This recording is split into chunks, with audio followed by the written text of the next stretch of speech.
بسم الله الرحمن الرحيم. الحمد لله الذي أنزل على عبده الكتاب ولم يجعل له عوجا قيما لينذر بأسا شديدا من لدنه ويبشر المؤمنين الذين يعملون الصالحات أن لهم أجرا حسنا ماكثين فيه أبدا وينذر الذين قالوا اتخذ الله ولدا ما لهم به من علم ولا لآبائهم كبرت كلمة تخرج من أفواههم إن يقولون إلا كذبا فلعلك باخع نفسك على آثارهم إن لم يؤمنوا بهذا الحديث أسفا إنا جعلنا ما على الأرض زينة لها لنبلوهم أيهم أحسن عملا وإنا لجاعلون ما عليها صعيدا جرزا أم حسبت أن أصحاب الكهف والرقيم كانوا من آياتنا عجبا إذ أوى الفتية إلى الكهف فقالوا ربنا آتنا من لدنك رحمة وهيئ لنا من أمرنا رشدا فضربنا على آذانهم في الكهف سنين عددا ثم بعثناهم لنعلم أي الحزبين أحصى لما لبثوا أمدا نحن نقص عليك نبأهم بالحق إنهم فتية آمنوا بربهم وزدناهم هدى وربطنا على قلوبهم إذ قاموا فقالوا ربنا رب السماوات والأرض لن ندعو من دونه إلها لقد قلنا إذا شططا هؤلاء قومنا اتخذوا من دونه آلهة لولا يأتون عليهم بسلطان بين فمن أظلم ممن افترى على الله كذبا وإذ اعتزلتموهم وما يعبدون إلا الله فأووا إلى الكهف ينشر لكم ربكم من رحمته ويهيئ لكم من أمركم مرفقا وترى الشمس إذا طلعت تزاور عن كهفهم ذات اليمين وإذا أغربت تقرضهم ذات الشمال وهم في فجوة منه ذلك من آيات الله من يهد الله فهو المهتد ومن يضلل فلن تجد له وليا مرشدا وتحسبهم أيقاظا وهم رقود ونقلبهم ذات اليمين وذات الشمال وكلبهم باسط ذراعيه بالوصيد لو اطلعت عليهم لوليت منهم فرارا ولملئت منهم رعبا وكذلك بعثناهم ليتساءلوا بينهم قال قائل منهم كم لبثتم قالوا لبثنا يوما أو بعض يوم قالوا ربكم أعلم بما لبثتم فابعثوا أحدكم بورقكم هذه إلى المدينة فلينظر أيها أزكى طعاما فليأتكم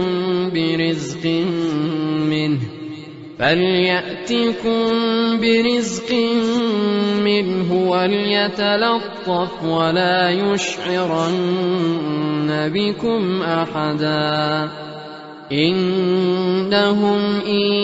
يظهروا عليكم يرجموكم أو يعيدوكم في ملتهم ولن تفلحوا إذا أبدا وكذلك أعثرنا عليهم ليعلموا أن وعد الله حق وأن الساعة لا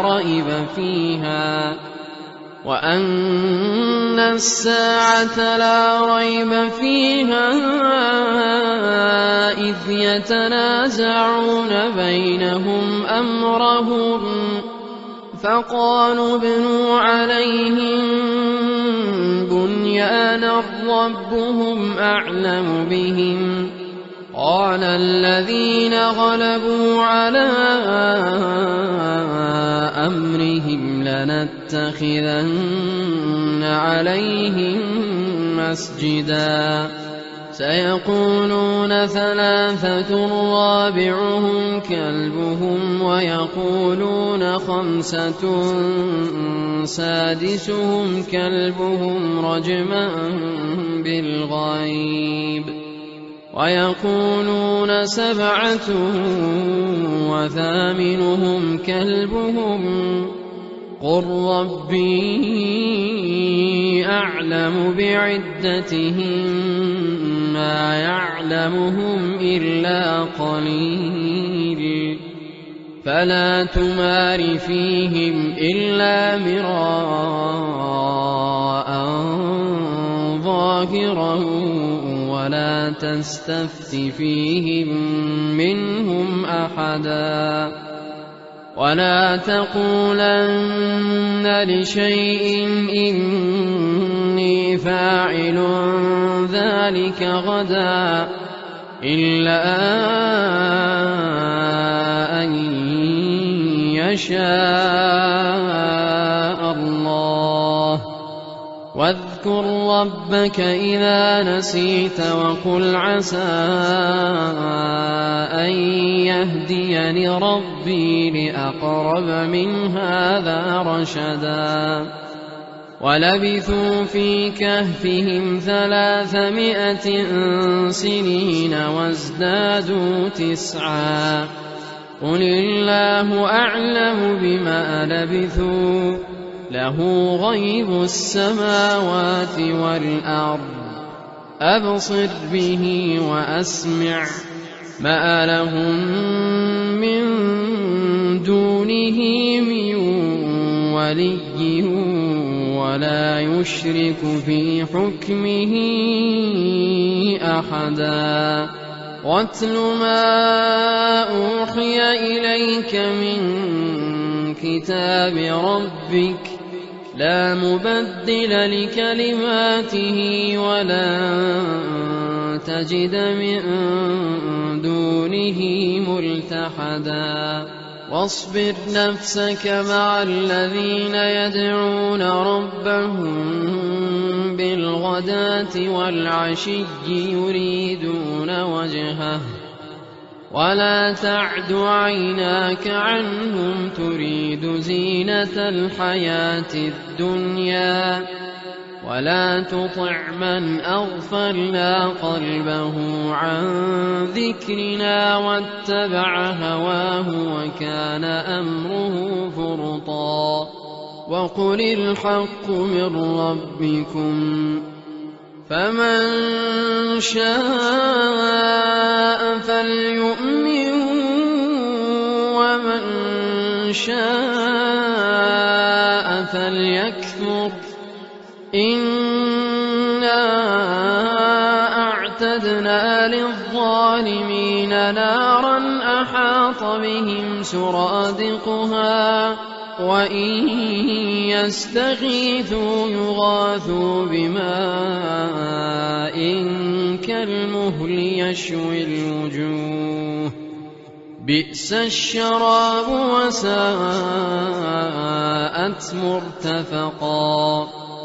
إن الذين آمنوا وعملوا الصالحات إنا لا نضيع أجر من أحسن عملا أولئك لهم جنات عدن تجري من تحتهم الأنهار يحلون فيها من أساور من ذهب ويلبسون ثيابا خضرا من سندس واستبرق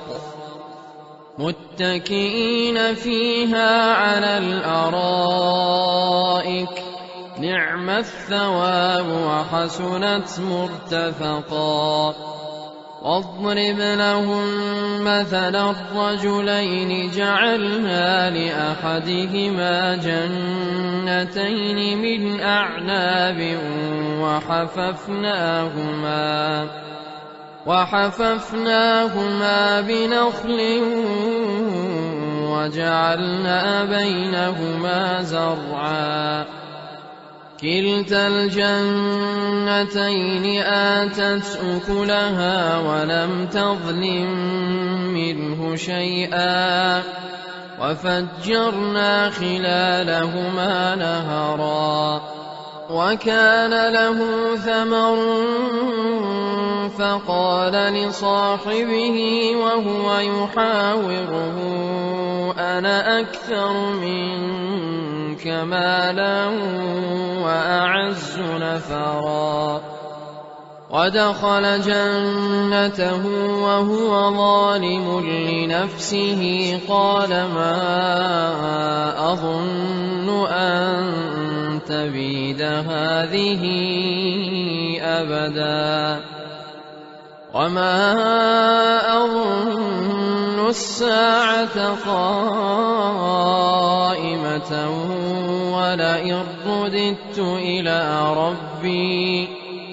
ولئن رددت إلى ربي لأجدن خيرا منها منقلبا قال له صاحبه وهو يحاوره أكفرت بالذي خلقك من تراب ثم من نطفة ثم سواك رجلا لكن هو الله ربي ولا أشرك بربي أحدا ولولا إذ دخلت جنتك قلت ما شاء الله لا قوة إلا بالله إن ترني أنا أقل منك مالا وولدا فعسى ربي أن يؤتيني خيرا من جنتك ويرسل عليها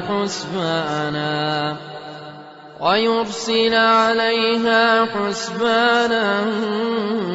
من السماء فتصبح صعيدا زلقا أو يصبح ماؤها غورا فلن تستطيع له طلبا وأحيط بثمره فأصبح يقلب كفيه على ما أنفق فيها وهي خاوية على عروشها ويقول يا ليتني لم أشرك بربي أحدا ولم تكن له فئة ينصرونه من دون الله وما كان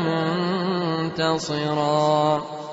هنالك الولاية لله الحق هو خير ثوابا وخير عقبا واضرب لهم مثل الحياة الدنيا كماء أنزلناه من السماء فاختلط به نبات الأرض فأصبح هشيما تذروه الرياح وكان الله على كل شيء مقتدرا المال والبنون زينة الحياة الدنيا والباقيات الصالحات خير عند ربك ثوابا وخير أملا ويوم نسير الجبال وترى الأرض بارزة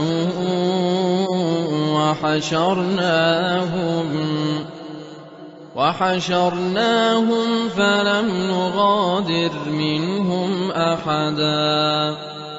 وعرضوا على ربك صفا لقد جئتمونا كما خلقناكم أول مرة بل زعمتم أن لن نجعل لكم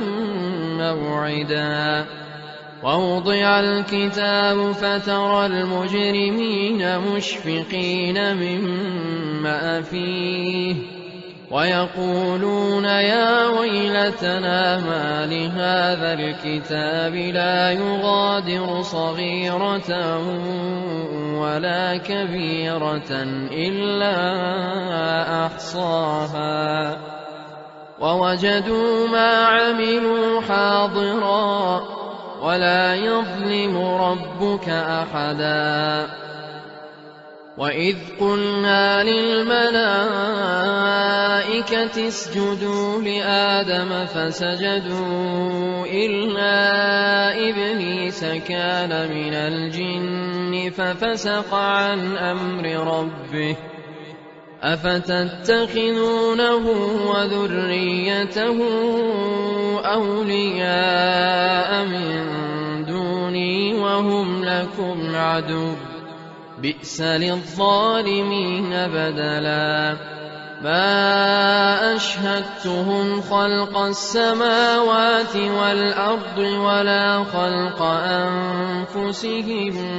وما كنت متخذ المضلين عضدا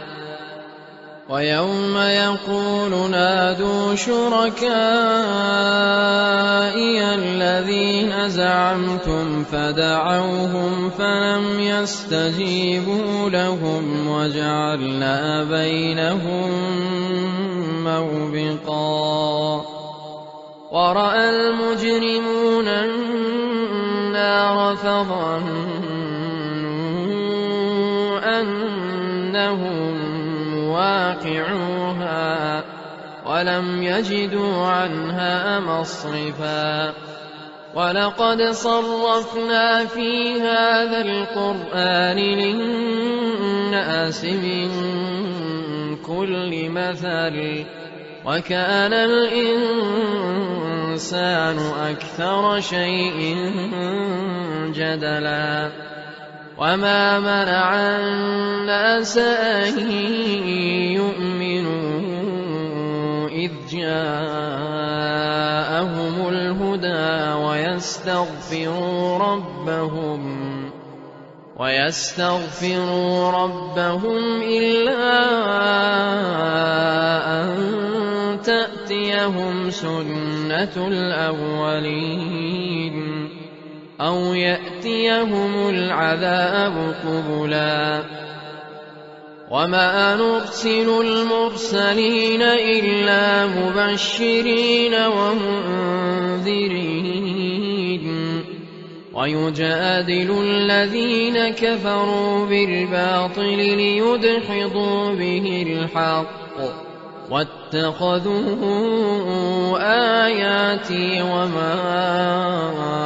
أنذروا هزوا ومن أظلم ممن ذكر بآيات ربه فأعرض عنها ونسي ما قدمت يداه إنا جعلنا على قلوبهم أكنة أن يفقهوه وفي آذانهم وقرا وإن تدعهم إلى الهدى فلن يهتدوا إذا أبدا وربك الغفور ذو الرحمة لو يؤاخذهم بما كسبوا لعجل لهم العذاب بل لهم موعد لن يجدوا من دونه موئلا وتلك القرى أهلكناهم لما ظلموا وجعلنا لمهلكهم موعدا وإذ قال موسى لفتاه لا أبرح حتى أبلغ مجمع البحرين أو أمضي حقبا فلما بلغا مجمع بينهما نسيا حوتهما فاتخذ سبيله في البحر سربا فلما جاوزا قال لفتاه آتنا غداءنا لقد لقينا من سفرنا هذا نصبا قال أرأيت إذ أوينا إلى الصخرة فإني نسيت الحوت وما أنسانيه إلا الشيطان أن أذكره واتخذ سبيله في البحر عجبا قال ذلك ما كنا نبغ فارتدا على آثارهما قصصا فوجدا عبدا من عبادنا آتيناه رحمة من عندنا وعلمناه من لدنا علما قال له موسى هل أتبعك على أن تعلمني مما علمت رشدا قال إنك لن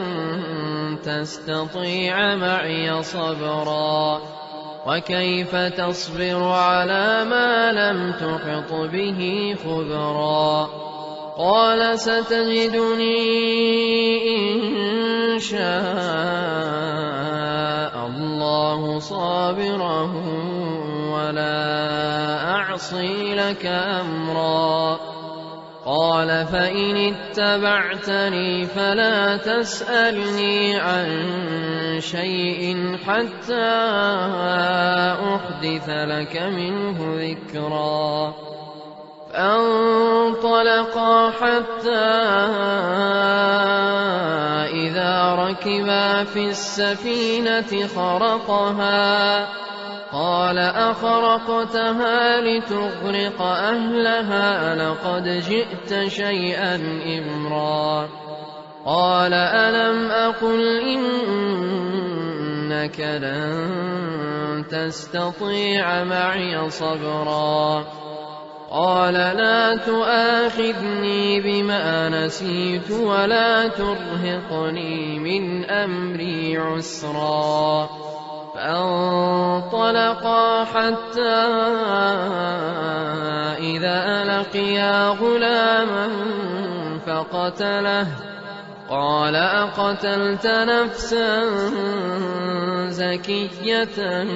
بغير نفس لقد جئت شيئا نكرا قال ألم أقل لك إنك لن تستطيع معي صبرا قال إن سألتك عن شيء بعدها فلا تصاحبني قد بلغت من لدني عذرا فانطلقا حتى إذا أتيا أهل قرية استطعما أهلها فأبوا أن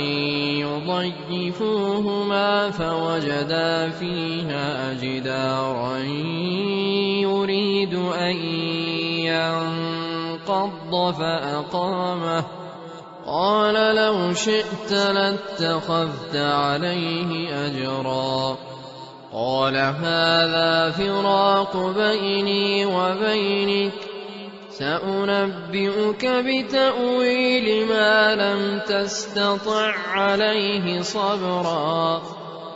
أما السفينة فكانت لمساكين يعملون في البحر فأردت أن أعيبها وكان وراءهم ملك يأخذ كل سفينة غصبا وأما الغلام فكان أبواه مؤمنين فخشينا أن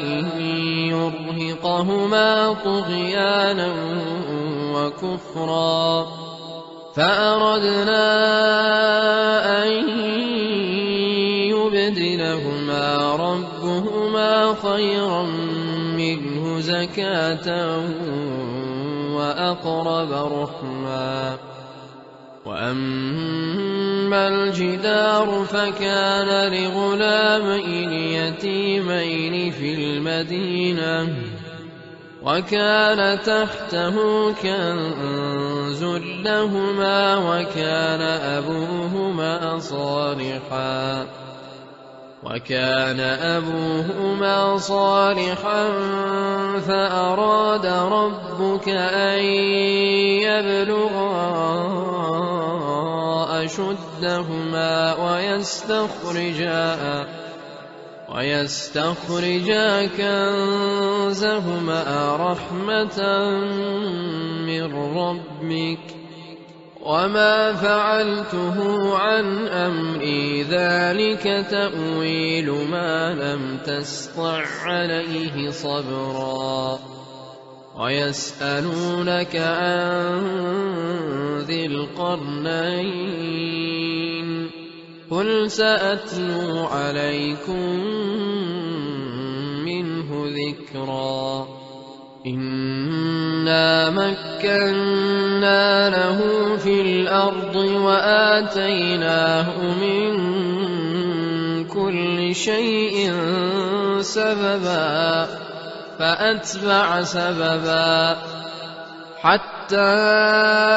إذا بلغ مغرب الشمس وجدها تغرب في عين حمئة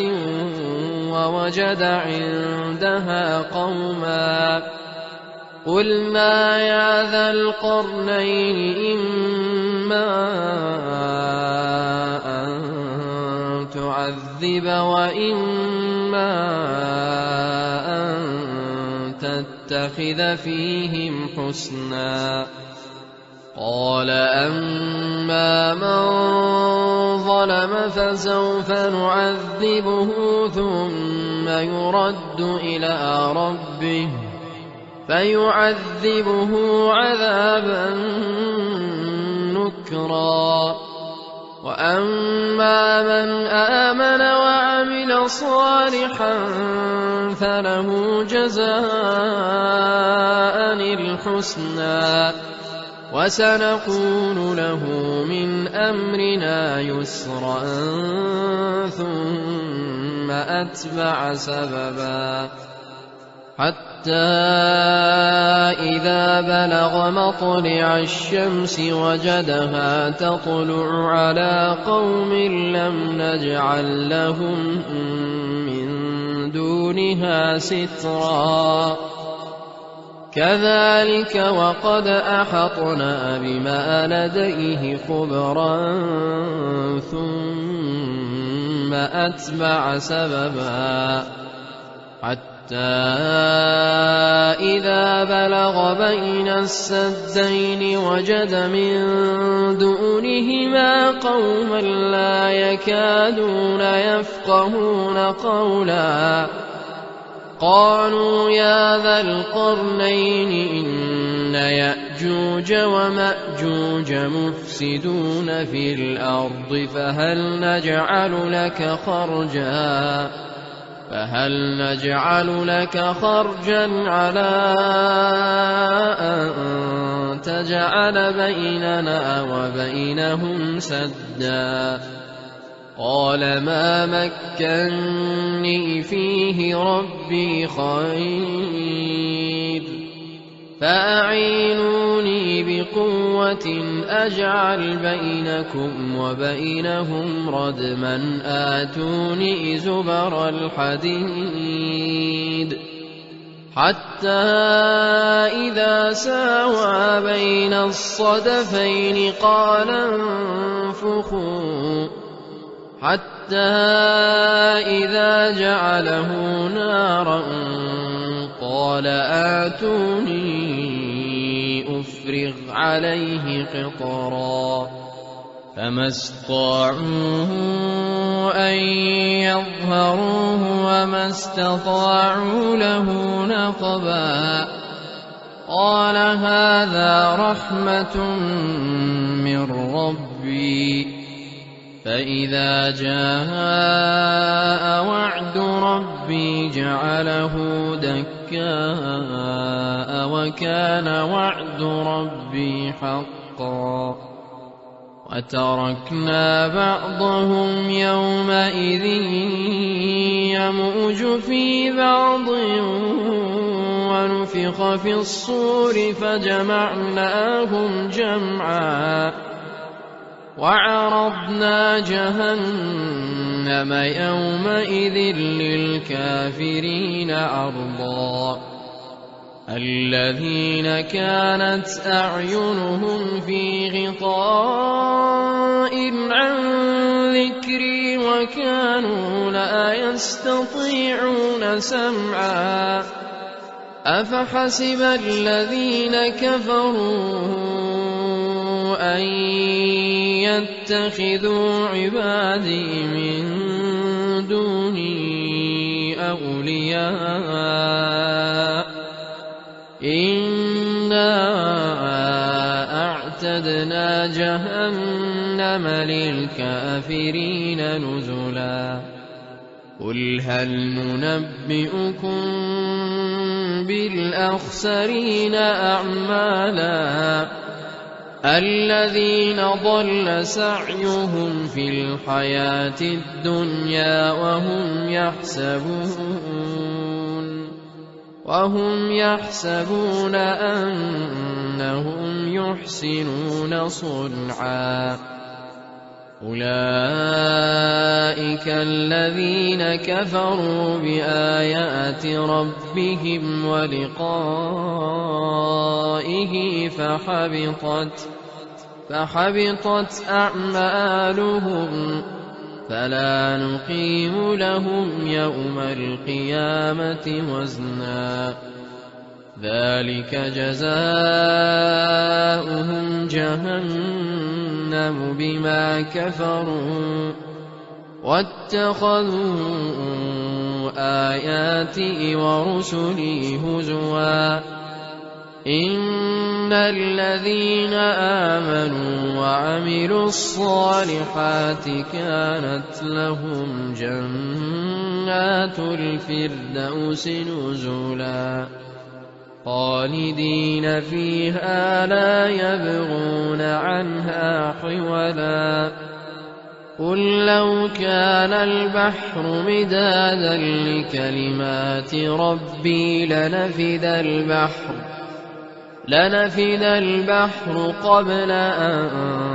تنفد كلمات ربي ولو جئنا بمثله مددا قل إنما أنا بشر مثلكم يوحى إلي أنما إلهكم إله واحد فمن كان يرجو لقاء ربه فليعمل عملا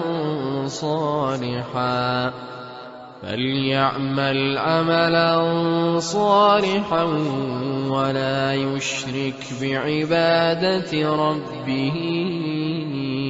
أحدا